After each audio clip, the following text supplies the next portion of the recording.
Bonjour, bonsoir, ça dépend de l'heure où on va regarder vidéo ça. Une vidéo spéciale qui parlait de coronavirus.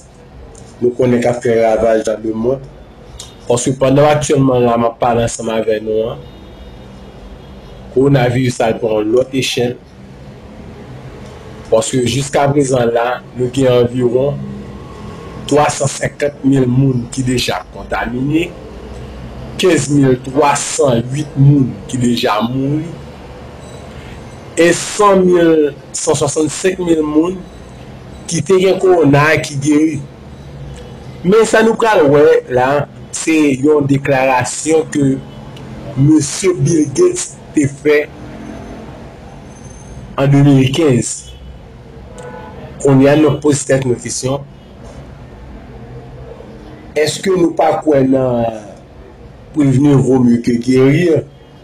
Parce que si on tenir compte de ça, M. Tabdia, si on te prend ça dit au sérieux, peut-être j'ai qu'on a fait ravage, j'ai pas fait ravage comme ça. Ben on nous garder, on va laisser traduire pour nous en quelques mots déclaration monsieur là. Et puis tout fini ma bonne réflexion pas.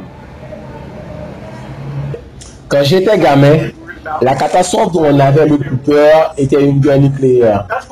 C'est pour ça qu'on avait un tonneau comme ça dans notre sous-sol, rempli de boîtes de conserve et d'eau. Si une attaque nucléaire arrivait, on était censé aller au sous-sol, se planquer et manger ce qu'on avait.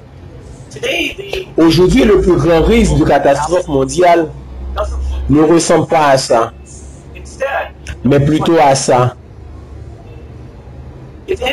Si quelque chose tue plus de 10 millions de gens dans les prochaines décennies, ce sera probablement un virus hautement contagieux, plutôt qu'une guerre. Pas des missiles, mais des microbes.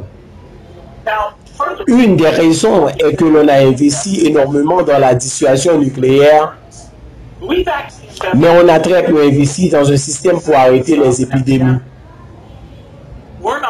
Nous ne sommes pas prêts pour la prochaine épidémie. Voyons un peu Ebola. Je suis sûr que vous avez tous lu à ce sujet dans les journaux. Beaucoup de défis difficiles. J'ai suivi l'affaire attentivement grâce à des outils d'analyse et que l'on utilise pour pister l'éradication du polio. Et en regardant ce qui s'est passé, le problème n'était pas qu'il y avait un système qui ne fonctionnait pas. Mais le problème était qu'il n'y avait aucun système. En fait, il y a des pièces centrales qui manquent. On n'avait pas de troupes d'épidémiologistes prêts à partir, à observer la maladie, voir jusqu'où elle s'était propagée. Les rapports sont arrivés sur papier. Ils ont été mis en ligne très tardivement et il était très inexact. On n'avait pas d'équipe médicale prête à partir. On n'avait aucun moyen de préparer les gens. Médecins sans frontières a fait du bon travail en organisant les volontaires. Mais si on était bien plus lent ce qu'on aurait dû en envoyant des milliers de travailleurs dans ces pays, une large épidémie, on aurait demandé des centaines de milliers.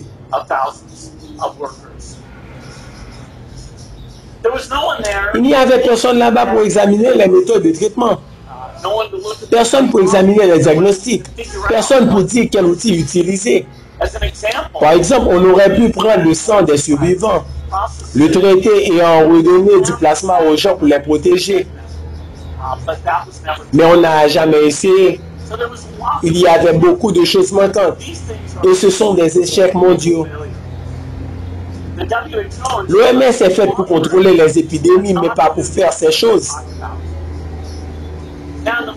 Aujourd'hui, dans les films, c'est différent. Il y a un groupe épidémiologiste sexy pour y partir. Et ils vont et ils sauvent tout le monde, mais ça, c'est du cinéma. Les capacités à anticiper pourraient rendre la prochaine épidémie bien plus dévastatrice qu'Ebola. Voyons un peu la progression d'Ebola durant cette année. Environ 10 millions de personnes sont mortes et pratiquement tout était des 3 pays de l'Afrique de l'Ouest. Ebola ne s'est pas propagé pour 3 raisons. La première est qu'un travail héroïque a été accompli par les agents de santé. Ils ont trouvé les gens et ont évité d'autres infections. La deuxième est la nature du virus.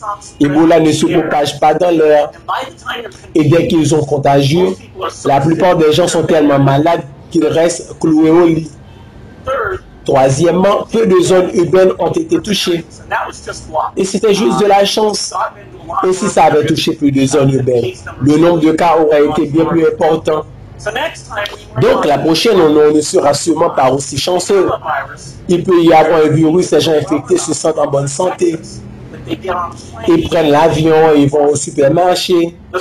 La source du virus peut être une épidémie naturellement comme Ebola ou ce peut être bioterrorisme. Il y a des variables qui pourraient rendre les choses 1000 fois pires. Observons une modélisation d'un virus se propage dans l'air. Comme la grippe espagnole en 1918. Voilà ce qui passerait.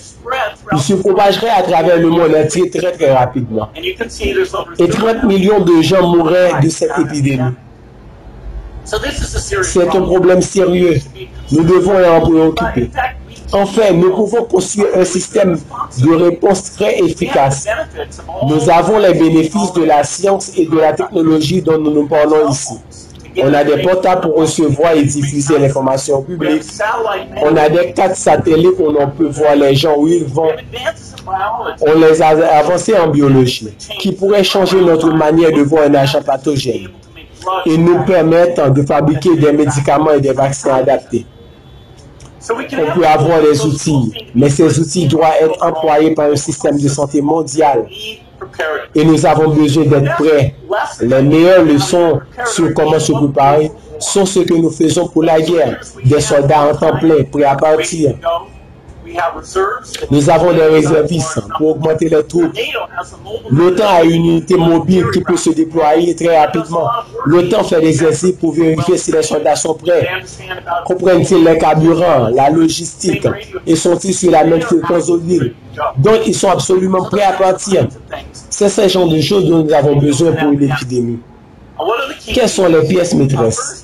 Premièrement, nous avons besoin de bons systèmes de santé dans les pays pauvres, où les mères peuvent accoucher sans risque, où les enfants sont vaccinés, mais aussi nous détectons rapidement une épidémie. Nous avons besoin de réservistes médicaux, des personnes qui ont la formation et l'expérience et qui sont prêts à partir. Et nous devons mettre ensemble ce personnel médical avec les militaires, en tirant parti de leur capacité à se déplacer, faire de la logistique et à sécuriser des zones. Nous devons faire des simulations de germes et non de guerre pour identifier où sont les faiblesses. La dernière simulation de germes a été faite aux États-Unis en 2001 et ça n'a pas été une réussite. Jusqu'à présent, le score est germe 0, le peuple 0. Enfin, nous avons besoin d'avancer en RP dans les vaccins et diagnostics. Il y a eu de grands percées comme le virus adéno-associé qui pourrait fonctionner très rapidement. Je n'ai pas de budget précis de ce que ça représente, mais je pense que c'est minime par rapport aux dégâts potentiels. La Banque mondiale estime que si nous avons une épidémie mondiale de grippe, la richesse globale va diminuer de 3 000 milliards de dollars et nous aurons des millions et des millions de morts. Ces investissements offrent des avantages spécifiques au-delà des faits d'être. Les soins de santé primaire. Ces choses vont réduire l'équité en santé et rendre le monde plus juste et plus sûr. Donc je pense que cela devrait absolument être une priorité.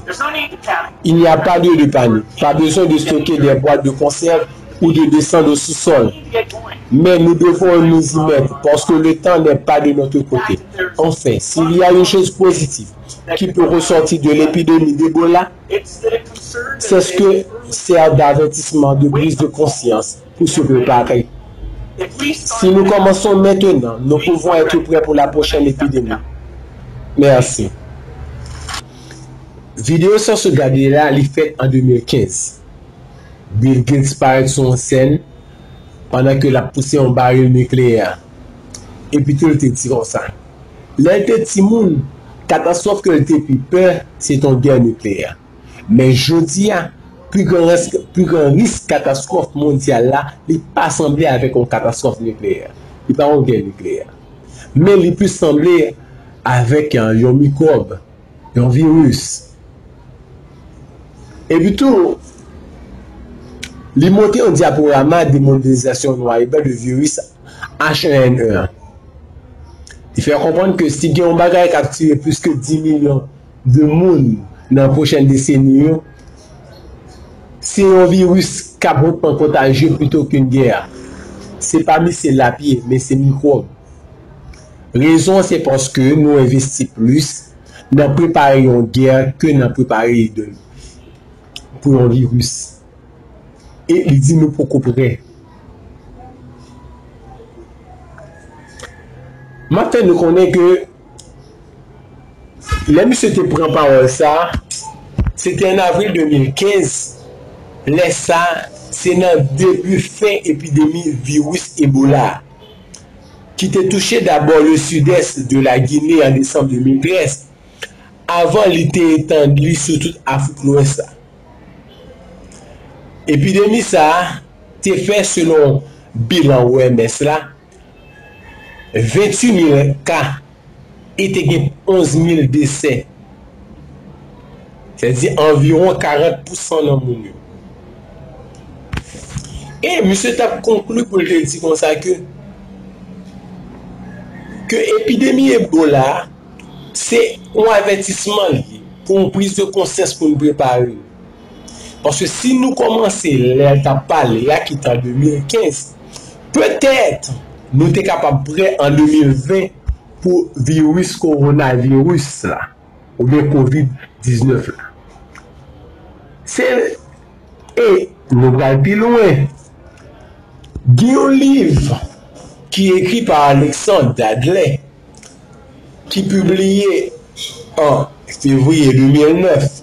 C'est le nouveau rapport de la CIA qui t'a parlé de comment sera le monde en 2025.